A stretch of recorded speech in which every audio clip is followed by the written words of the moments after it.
So, Dr. Peterson, you mentioned these ideas of responsibility, of virtue, of respect. You've, I think, detailed what you think students shouldn't do in these examples of like protests and these examples of certain types of activist tactics. What advice would you have for students? How can students make the changes that they want to make? Particularly, do you have any advice for students here? Yeah, read great books. Really, man. You've got this 4-year period that has been carved out of your lives by society. It's given you an identity, like a high quality identity, and freedom at the same time. Man, you're not going to get that again in your life.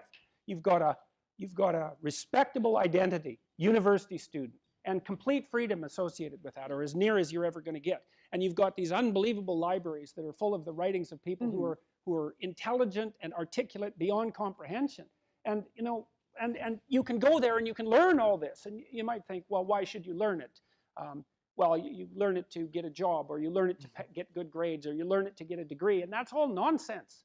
It's nonsense. The reason that you come to university to be educated is because there is nothing more powerful than someone who is articulate and who can think and speak. It's power, and I mean power of the best sort. It's authority and influence and respectability and competence. And so you come to university to craft your highest skill, and your highest skill is to be found in articulated speech. And if you're a master at formulating your arguments, you win everything.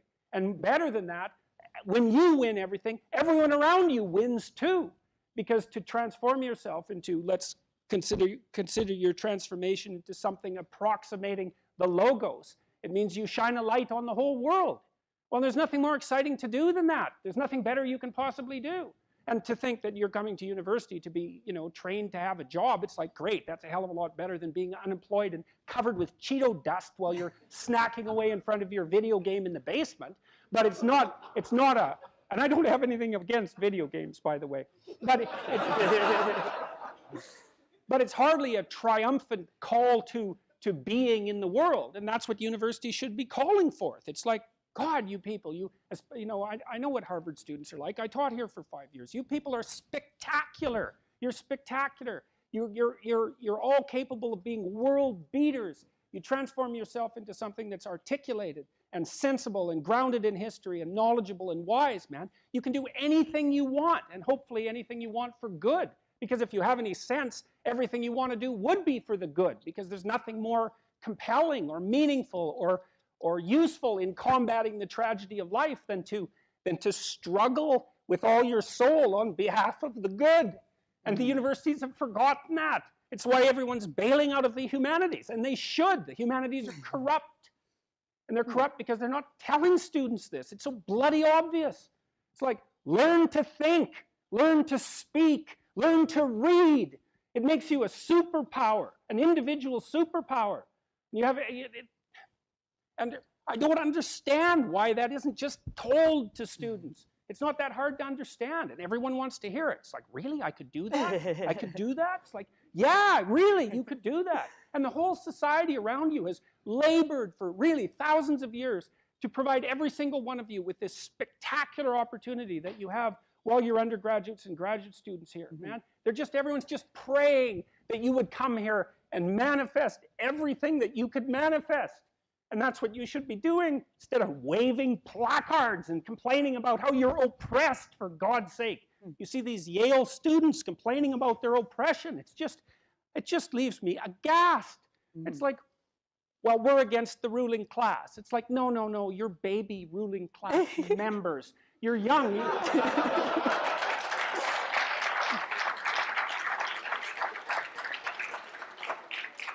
The only reason you're not rich is because you're young. You know, that's the best. Really, if you look at the 1% even, the dreaded 1%, you know, most of those people are old. Why? Well, when you progress through life, if you're reasonably successful, you trade in your promising youth for your wealthy old age, but you're still bloody old. Would you trade it? Would you trade your youth for that? Like, if you factor age out of the economic equation, things look a lot different. Well, of course older people have more money. If they have any sense, they've been collecting it for their whole life. Is that somehow unfair? It's not unfair unless you want to be poverty-stricken when you're 70. And you don't want to be poverty-stricken when you're 70. So I just don't understand what's happened to the universities. I can't believe that you're not told when you come the first day, look, man, you're here on a heroic mission. You're going to take your capacity to articulate yourself to levels that are undreamed of. You're going to come out of here unstoppable. You're going to be able to do anything you want. It's like, that's what you're here for. Instead, you're taught that, well, you know, the world's a pretty oppressive place, and you're probably the bottom of the victim pile, and there's virtually nothing you can do about it except, you know, deconstruct the patriarchy. And it's so weak-kneed and so pathetic that universities should be embarrassed that that's what they're peddling to students. I'm embarrassed by it. You know, I've gone on public record telling parents, bloody well send your boys to trade school, because at least they'll learn something useful. And that's a terrible thing for someone like me to say, because I do believe that that being articulated and educated in the highest possible manner there's nothing that's better for you and for society. And why have the universities forgotten this? Well, that's postmodern neo-Marxism for you, you know. Then the philosophy of intense resentment and oppression and group identity, and God, it's just pathetic. Dr. Peterson, I think a lot of students here would agree with you that one of the main purposes of education at college, particularly at Harvard, is to develop their sense of articulation, their ability to read, their ability to critically think. But then what comes after? Particularly at Harvard, there's a big discussion on what is a good life? What does it mean to use those skills that we get here, and then we graduate? What do we do from there? Stop unnecessary suffering. That's what you do. You know, that's your calling. It's like you say, well, what do you do after you graduate? Well, if you graduate articulated and powerful, there will be people giving you so many opportunities you won't even be able to keep up with them. You know, and I've worked with very, very competent people in many different domains in my life, hyper-competent people. And I can tell you some very interesting things about hyper-competent people. The first thing is they are not selfish, and they're not greedy. And one of the great pleasures in their lives is to find people who have the capacity to also be hyper-competent and to open doors for them as rapidly as they can possibly be opened. They delight in that, because there's very few things that are more intrinsically meaningful if you're an accomplished person than to find young people who have the possibility of being accomplished and say, hey, look, here's an opportunity for you. It's like, go out there, man, kill it. And then they go out there and kill it, and you think, right on, man. Here's another opportunity. Why don't you go out there and nail that, too? And you think, no, they're all hoarding their wealth, and they're not going to share it with anyone. It's like, that's absolute, complete rubbish. And so you don't even have to worry about what you're going to do after you graduate from here if you turn yourself into half of what you could be, because people will be dying to offer you every opportunity that you can possibly make use of. So it's a moot point. The world is always desperately short of people who can think and speak. And you think, well, I won't be made use of. Well, first of all, you can't say that if you're at Harvard, for God's sake. I mean, people already figured out who you are. They've already figured it out, and they're offering you the world on a gold platter. Take it. It's yours. Take it. It's like, great, man. Put yourself together and deserve it. That would be great. And that's what everyone wants. It's what your parents want. It's also what you want. You know it. It's what you want. It's what women want from men. It's what men want from women. It's like for you to be who you could be. And the highest faculty of the human being is articulated speech. It's the divine faculty. And there is nothing more powerful than that. There's nothing that's even in the same league.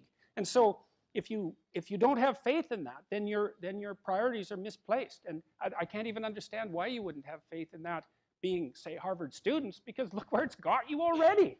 You know, you're already sitting on top of the world. So deserve it, make use of it, right? Go out there and fix things up. That's what you need to do. There's lots of things that need to be fixed up. And what you want to do is burden yourself with so much responsibility that you can barely stand. And then you'll get stronger trying to lift it up. And you won't be asking, what should I be doing with my life, or what's the meaning of life, or any of that. It'll be self-evident. It's self-evident.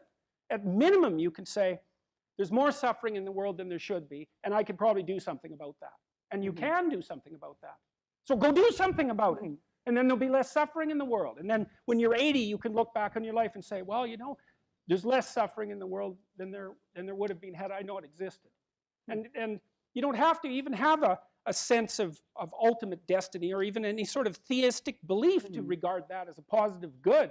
Like, I think it goes beyond the mere pragmatic utility of addressing the world's ills, because I think we do live in a world that has a transcendent reality as well as the reality that we can detect. But even independently of that, it doesn't matter. It's like, I mean, this is part of the reason I like people like Bill Gates is a great example, man. That guy he's after 5 major diseases at the same time, right? He's trying to wipe out polio. He's trying to wipe out malaria. Yeah, exactly. He's trying to wipe out malaria. It's like, well, what should you do with your life? Well, you know, take a look at Bill Gates and see if you could do something like that. That would be good.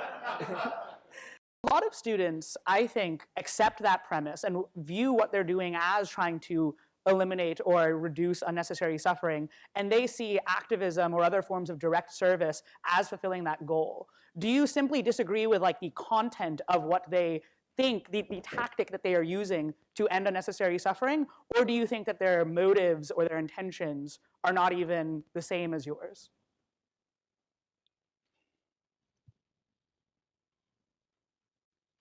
It's too public. You know, there's this old saying from the New Testament about not praying in public, right?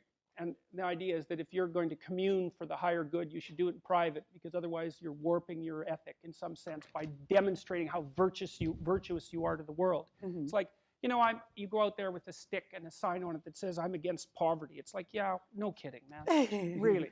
Like, who's for poverty? No one's for poverty. So it's an abdication of responsibility with the mask of social virtue. You want to solve a difficult problem, is you figure out how to get along with your brother, the one you've been fighting with for 5 years, or see if you can staple your family back together. See if you can stop fighting with your girlfriend and have a relationship that lasts for more than 2 weeks. You know, it's like there are things that you should be doing in the confines of your own life that are private and humble, that would constitute genuine accomplishments, and those are the things that you should attend to. And no one's going to come along and say, "Hey, you know, good job, you're changing the world," because it's private, but it's real, and people don't do that. And so no, I don't trust the activist. I don't trust the activist ethos at all. I think everything about it is superficial and trendy and too easy, and it externalizes the blame. The evil is always elsewhere, which is a dreadful mistake to make, because the evil isn't elsewhere. That's the thing that you understand when you're wise, is the evil is not elsewhere. It's you, because you're not everything you could be. And so, you know, you should work on that before going and telling someone else that maybe they're not who they should be. So I think it's, you know, so I don't buy it. It's too easy. It's far too easy, and it's too public. And it's too self-congratulatory. And then there's the murderous, like, Marxist element, which